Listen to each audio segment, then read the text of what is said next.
பூஜையில உட்கார வேண்டியவங்களா உட்காந்துட்டாங்க. எங்க கல்யாண பொண்ணு?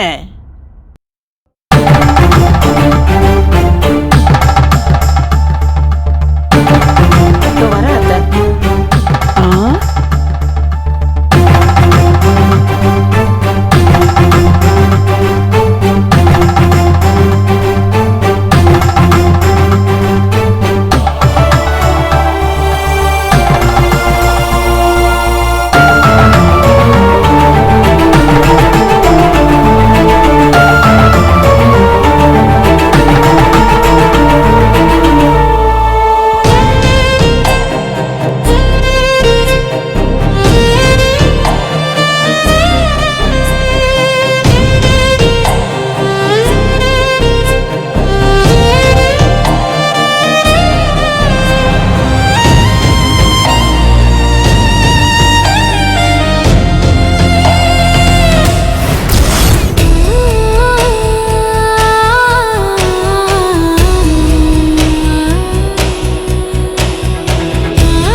பக்கத்திலேயே இருங்க.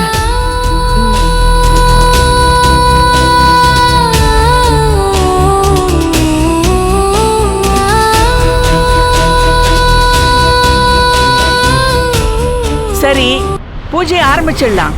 அம்மா வினோ, அவங்க எல்லாம் கும்பிடுவாங்க, நீ வேடிக்கை மட்டும் பாரு.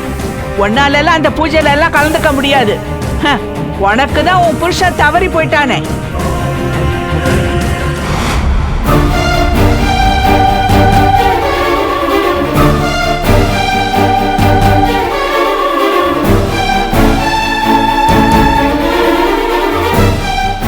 ஏற போற 2வது தாலியாவது நல்லபடியா நிலைக்கணும் தான் இந்த பூஜையெல்லாம் பண்ணிக்கிட்டு இருக்கோம். ஓ ராசியால என் பேரனுக்கு ஒண்ணும் ஆயிடக்கூடாதுமா. என்ன கற்பகம், நான் சொல்றது சரிதானமா? சரி சரி, நீங்க பூஜையை ஆரம்பிங்க. அம்மா, வயசுல பெரியவங்க நீங்க. மனசார அம்மனை வேண்டிக்கிட்டு என் மருமகள் தீர்க்க சுமங்கலியா இருக்கணும்னு ஆசீர்வாதம் பண்ணுங்கம்மா.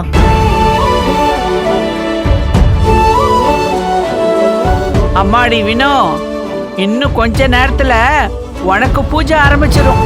அப்புறம் இருக்கு உனக்கு கச்சேரி.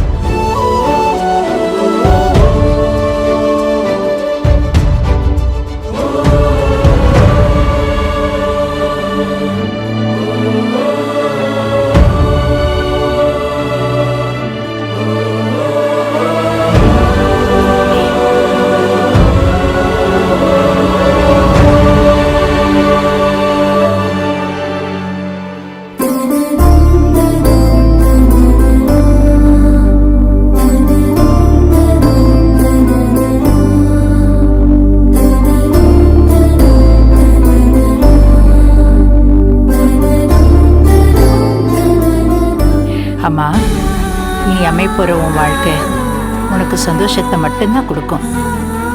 நீ தீர்க்க சுமங்கலியா இருப்ப.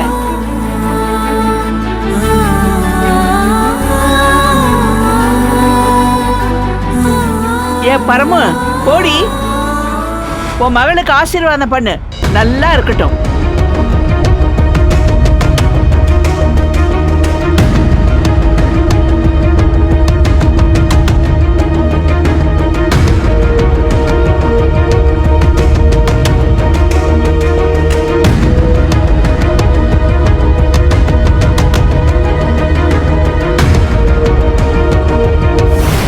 என்னம்மா பாக்குறதுக்கு தாலி செயின் மாதிரி இருக்கு?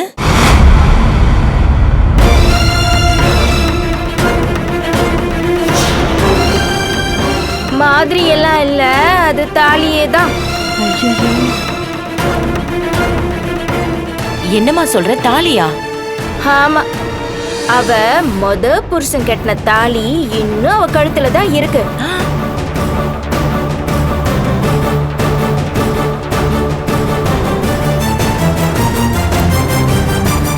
இது தெரியாதா உங்களுக்கு?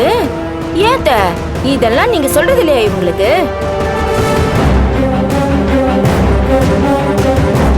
என்னம்மா சொல்ற கனகா?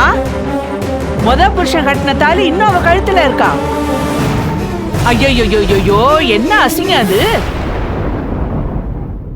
கற்பகம், ஆரம்பத்துல இருந்தே இந்த கல்யாணத்துல குழப்பத்துக்கு மேல குழப்பமா இருக்கு. என்னதான் நடக்குது இங்க?